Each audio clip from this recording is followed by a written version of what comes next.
तो यार कैसे हो तुम सभी लोग। अभी शायद हो सकता है तुम वॉक पे निकले हो एंड ये जो वीडियो ये जो लेक्चर तुम देख रहे हो भी तुम्हारी वॉक पर ही खत्म होने वाला है, बिकॉज मैं अभी वॉक ही कर रहा हूँ। तो हाँ, आज अपन लोग स्टार्ट करने वाले क्लास 10th का जो चैप्टर 1 है, कह सकते हैं उसका नाम क्या था यार, नाम भूल गया मैं। उसका नाम था लंच वाला चैप्टर जो था यार, मेरे को नाम भी याद नहीं। अब तुम सोच रहे हो कि ये चैप्टर कैसे एक्सप्लेन करेगा, तो स्टार्ट करते हैं। तो लंच क्या हो रहा था ना, वो अपने घर के बाहर लैंड में देख रहा था कि लाइक बारिश कब होने वाली है। तो उसने सोचा कि बारिश काश थोड़ी देर बाद हो जाए एंड उसने अपनी जो वाइफ है उससे कहा कि हो सकता है कि हमें थोड़ी देर बाद बारिश नसीब हो जाए। तो उसकी वाइफ ने रिप्लाई करते हुए कहा कि हाँ, हो सकता है हमें थोड़ी बहुत बारिश इस बार मिल जाए, बिकॉज लेंचे को ना थोड़ी बहुत बारिश की आवश्यकता थी अपनी फसल को ग्रो करने के लिए। अब अगर फसल ग्रो नहीं होगी तो लेंचे के पास हार्वेस्ट के लिए कुछ नहीं बचेगा, एंड हार्वेस्ट के लिए अगर कुछ नहीं बचेगा तो पैसे नहीं मिलेंगे, और पैसे नहीं मिलेंगे तो खाना नहीं मिलेगा। तो ऐसा कुछ था सिस्टम। तो अब हुआ क्या, बारिश तो आई, थोड़ी देर बारिश हुई भी, लंच मस्त खुश भी होगा। एंड उसने कहा कि ये जो बारिश के जो बूंद हैं वो सिक्के हैं सेंट्स के, मतलब जो 10 सेंट्स और 5 सेंट्स के सिक्के हैं। हो सकता है कोई और सेंट्स के हो, आई एम लाइक मेरे को याद नहीं कितने सेंट्स के थे, बट हाँ जितने भी सेंट्स के सिक्के हों। उसने बोला था कि ये बारिश नहीं सिक्के हैं, क्योंकि ना उसे उन बारिश की बूंदों में नज़र आ रहा था कि उन बारिश की बूंदों से उसे पैसे मिलने वाले हैं, क्योंकि हार्वेस्टिंग अच्छी हो जाएगी, क्रॉप अच्छी ग्रो हो जाएगी एंड उससे खाने को खाना मिलेगा एंड काफ़ी सारे पैसे भी उसे मिल जाएंगे काम चलाओ अपने घर को चलाने के लिए। अब होता क्या है, बारिश आई, बारिश मस्त से चल रही थी। थोड़ी देर बाद क्या हुआ ना, बारिश तो मतलब बारिश गई एंड उसके साथ साथ बहुत तेज़ बारिश के साथ साथ ओले गिरने स्टार्ट हो गए। एंड जैसे ही ओले गिरे, ओले गिरते ही सारा का सारा जो कह सकते हैं फार्म है वो ओलों से ढक चुका था। अब ओले तुम शायद से जानते हो कि थंडर स्टो जहाँ तक मुझे याद है थंडर स्टोन्स बोलते हैं उनको।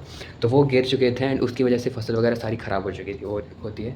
तो हाँ, जैसे कि मतलब तुम जानते हो कि अगर तुम्हारे गाँव वगैरह अगर तुम जाते हो, अगर वहाँ पे ओले वगैरह गिरते हैं तो तुम जानते हो उससे फसल पूरी बर्बाद हो जाती है, क्योंकि ओले ना पत्थर होते हैं बर्फ़ के, जो जब पेड़ों के ऊपर गिरते हैं तो उन्हें डैमेज कर देते हैं, वो पेड़ वापस से रीग्रो नहीं कर पाते। तो इसलिए सारी की सारी जो क्रॉप है वो फेल हो जाती है। मतलब एग्ज़ाम में फेल नहीं हो जाती, क्रॉप जो है वो सारी की सारी ख़राब हो जाती है, पेड़ वगैरह सारे टूट जाते हैं। तो ऐसे ही कुछ हुआ था, नमक की तरह पूरे खेत में ओले भरे हुए थे। अब लेंचो क्या सोचता है, यार फंस गया यार यहाँ पे, अब क्या करा जाए यार। तो लेंचो जो था एक काइंड आदमी था, मेहनती था, मेहनत कर रहा था फार्म पे, मस्त बढ़िया मेहनत करता था। एक सेकंड, मस्त बढ़िया उगाता था अपनी खेती बाड़ी जो भी हो सकता है तो बढ़िया उगाता था। लेकिन हुआ क्या ना, जब बारिश हुई और बारिश के साथ साथ ओले गिरे, ओलों ने फार्म को डैमेज करा, तो बंदा टूट चुका था अंदर से, मतलब एकदम सैड हो चुका था। लेकिन एक जो उसकी खूबी थी दैट वाज कि उसे भरोसा था भगवान के ऊपर बहुत अच्छे से। अगर उसे लगता था कि भगवान से वो जो मांगेगा उसे वो मिल जाएगा। एंड इस बार बारिश करके नेचर ने उसकी फसल को ख़राब किया है तो भगवान से हेल्प मांग सकता है। तो बस हेल्प के नाम पे क्या था, लेंचो ने क्या करा ना, वो पढ़ा लिखा आदमी था, मतलब Lencho was a educated person. तो उसने क्या करा, मस्त सा अपना एक वो कहाँ वहाँ गया, पोस्ट ऑफिस में गया, बढ़िया से एक लेटर लिखा। पोस्ट ऑफिस से मैं जाने से पहले ही शायद लिख दिया था लेटर। वो तुम रीड करोगे चैप्टर तो तुम्हें कंफर्म होता जाएगा। बेसिकली मैं तुम्हें वॉक पर ये सारे के सारे जो चैप्टर्स हैं वो रिवाइज़ करा रहा हूँ, क्योंकि होता है ना समटाइम्स तुम खाना खाने के बाद वॉक पे निकलते हो, तो उसी वॉक पे तुम्हारा ये सारा सारा चैप्टर रिवाइज़ हो जाएगा। ओके, तो हाँ अब लेंचो ने बढ़िया से अपना जो कह सकते हैं कि लेटर था बढ़िया लिखा। उसके अंदर लिखा कि भगवान यार ऐसी ऐसी दिक्कत हो गई है, फार्म वगैरह सब डिस्ट्रॉय हो चुका है एंड मुझे ना जो है लगभग 100 पैसों की ज़रूरत है, तो आप मुझे कैसे भी करके भेज दो तो मेरा उससे गुजारा चल जाए। तो अब बढ़िया से लेंचो ने अपना लेटर लिखा, पोस्ट ऑफिस में डाल दिया। अब क्या होता है, जो पोस्ट ऑफिस वाला जो ऑफ़िसर होता है, ऑफ़िसर की बात कर रहा हूँ मैं पहले, तो जो पोस्ट ऑफिस वाला ऑफ़िसर होता है वो क्या करता है, उस लेटर को उठाता है। अब लेटर के ऊपर लिखा होता है द गॉड, मतलब कि उसे लगता है कि ये लेटर किसी ने भगवान के लिए लिखा हुआ है। मतलब कितनी सेंसलेस कह सकते हैं, कैसी बात है कि किसी इंसान ने भगवान को लेटर लिख दिया जिसे ना कि किसी ने देखा है और ना ही किसी ने सुना है। तो ऐसी मतलब ऐसे एड्रेस पे कहाँ वो उस लेटर को भेजेंगे, क्यूरियोसिटी थी उस बंदे के अंदर जो ऑफ़िसर था। तो बढ़िया से वो उसको लगा कि यार ऐसा मजाक कौन कर रहा होगा, तो वो हंसने लगता है और अपने जो पोस्ट मास्टर, अब मैं पोस्ट मास्टर की बात कर रहा हूँ, पोस्ट मास्टर के पास जाता है। अब पोस्ट मास्टर के पास जाने के बाद जो पोस्ट मास्टर होता है वो भी हंसने लगता है कि लाइक किसने ये गॉड वॉड को मजाक में लेटर दिया है हमको। तो वो क्या करता है, लेटर को खोलने लगता है, मतलब खोल देता है क्यूरियोसिटी में। अब उसने जैसे ही लेटर को खोला उसे रियलाइज़ हुआ कि ये ना ये जो लेटर है ये काफ़ी दुख से भरा हुआ है। कह सकते हैं कि लेंचो एक फार्मर है जो बहुत ज़्यादा गरीब है एंड उसकी फसल जो है बर्बाद हो चुकी है एंड उसे भगवान के ऊपर बहुत ज़्यादा भरोसा है। इसलिए उसने भगवान से जो है 100 पैसोस मंगाए हुए हैं। अब 100 पैसोस मंगाए हुए हैं तो अब जो पोस्ट मास्टर था वो भी एक काइंड आदमी था। उसने सोचा कि अगर ये 100 पैसोस लेंचो के पास नहीं पहुँचे तो उसका जो भगवान पे से है भरोसा उठ जाएगा। तो उस भरोसे को रखने के लिए उसने क्या करा, अपने जो एम्प्लॉयज़ हैं खुद की सैलरी से कुछ काट दिया। अपने जो एम्प्लॉयज़ नहीं कह सकते हैं, अपने जो साथ के मित्र हैं जो कह सकते हैं काम करते हैं साथ में, उनसे कुछ पैसा लिया। उधार नहीं, चैरिटी में लिया, मतलब कि दान दे दो, किसी का भला हो जाएगा। तो ऐसा करके सबसे वो पैसा ले लेता है। पंखा काफ़ी ज़्यादा आवाज़ कर रहा है। सब चैरिटी में पैसा लेने के बाद होता क्या है, जब उसने पैसे कलेक्ट कर लिए उसको पता चला कि भाई साहब यहाँ पे तो पैसे जो हैं वो सिर्फ 70 पैसों से कलेक्ट हो पाए हैं। अब क्या करा जाए, उसने सोचा कि कुछ भी नहीं से तो अच्छा ही है, 70 ही दे देते हैं। तो उसने 70 डाल दिए लेटर के अंदर और भेज दिया था रिप्लाई, और उस पर लिख दिया द गॉड, मतलब भगवान की तरफ से लेटर आ चुका है। अब लेंचो भाई एक्साइटेड आदमी, उसको मतलब एक्साइटेड तो नहीं कह सकते हैं, लेंचो भाई एक फेथफुल आदमी था। तो उसने क्या करा, बढ़िया से पहुंचा अपने पोस्ट ऑफिस पे। पोस्ट ऑफिस पे पहुंचने के बाद उसने मतलब जल्दी पहुंच गया था पोस्ट ऑफिस पे, क्योंकि उसे पैसों की ज़रूरत थी। तो जल्दी पहुंच गया कि मेरा लेटर आ गया होगा, पैसे आ गए होंगे मेरे।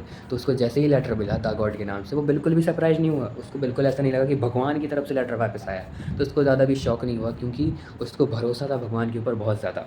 भरोसा इसलिए नहीं कह सकते हैं कि उसको भरोसा था, इसी वजह से उसको बिल्कुल भी सरप्राइज़ नहीं हुआ, एक्साइटमेंट नहीं हुई कि भगवान की तरफ से लेटर आ चुका है। तो अब खुश तो था वो, लेकिन जैसे ही उसने लेटर खोला, लेटर को उसने फाड़ा, उसके पैसे गिने। पैसे गिनते ही उसको पता चला इसमें तो सिर्फ 70 पैसे हैं, उसने मांगे थे 100। अब क्योंकि उसे भरोसा था भगवान के ऊपर, तो होता क्या है, वो कहता है कि लाइक भगवान तो कभी मिस्टेक कर ही नहीं सकते। तो अब उसको आ जाता है गुस्सा, एंड गुस्सा आते ही वो क्या करता है, सिंपली पहुंचता है, वो पेपर लेता है और अपना जो वो ठप्पा लगाते हैं ना, तो पेपर लेता है, बढ़िया से अपना, बढ़िया से नहीं, बहुत गुस्से में लेटर लिखता है कि भगवान जो हो, ऐसा यार एक और दिक्कत हो चुकी है कि जो आपने मतलब 100 पैसे भेजे थे, उसमें से 30 पैसे जो हैं वो यहाँ के बंच ऑफ क्रोक्स यानी कि चोरों ने चुरा लिए हैं। चोरों का मतलब उसका इनडायरेक्टली ये था कि यहाँ के जो एम्प्लॉयज़ हैं, यहाँ के जो कर्मचारी हैं, वही पोस्ट ऑफिसर और पोस्ट मास्टर वगैरह ने 30 पैसे उसके ले लिए हैं, जो कि आपने भेजे थे, भगवान ने भेजे थे। तो अब ऐसा लिख के उसने मतलब डाल दिया। अब तुम खुद सोचो, जिन्होंने जिन्होंने लेंचो की मदद करी, चैरिटी करी, पैसे कलेक्ट करे, लेंचो को दिए, उसी को उसने बंच ऑफ क्रोक्स यानी चोर बोल डाला। तो यही चैप्टर की सबसे बड़ी आयरनी है। आयरनी का मतलब ये होता है लाइक कि कुछ अपोजिट, मतलब कि कह सकते हैं कि अगर मैं तुमसे कहूँ कि मैं अगर तुम्हें बहुत मदद मतलब बहुत ही ज़्यादा मेहनत करके कुछ ला के दूँ, एंड तुम ये समझो कि मैं वो चीज़ कहीं से चुरा कर लाया, तो ये एक आयरनी हो जाएगी कि वो एकदम तुमने अपोजिट सोचा उस चीज़ के बारे में। तो हाँ, यही आयरनी हुई। एंड इस चैप्टर में जो सबसे इंपॉर्टेंट क्वेश्चन जो है वो बनता है इसी आयरनी से, कि आखिर आयरनी क्या थी चैप्टर में। आयरनी मतलब कि हाँ, अभी मैंने तुम्हें बताया कि जो अपोजिट चीज़ हुई, पोस्ट मास्टर के लोगों ने लंचो की हेल्प करी, चैरिटी करी, लेकिन हुआ क्या, लंचो ने उन्हीं के ऊपर शक डाल दिया कि तुम ही चोर हो सब के सब, तुम सॉरी, तुम्ही ने मेरा जो सारा का सारा पैसा, सारा नहीं, जो 30 पैसों से बाकी की वही चुराए हैं। तो हाँ, यही चैप्टर की आयरनी थी। बाकी आज की इस वाली वीडियो में इतना ही, अपना चैप्टर खत्म ही हो चुका है। तो ये थी अपनी वॉकिंग सीरीज़, लगभग 5 मिनट के अंदर या 6 मिनट के अंदर तुम्हारा पूरा का पूरा चैप्टर रिवाइज हो चुका है, एंड तुम इस कॉन्सेप्ट को अपने साथ रख सके हो। मैंने ज़्यादातर सारी की सारी इंपॉर्टेंट चीज़ें तुम्हें बता दी हैं, एंड एक बार हो सके तो एनसीईआरटी रीड कर लेना, इतना इनफ है तुम्हारे लिए। बाकी क्वेश्चन तो प्रैक्टिस करनी इंपॉर्टेंट होती हैं। अगर तुम्हें चाहिए मोस्ट इंपॉर्टेंट क्वेश्चन इस चैप्टर के नोट्स, कमेंट बॉक्स में बताना, सब बना रखा है, तुमको पहुँचा दूँगा नेक्स्ट वीडियो के अंदर।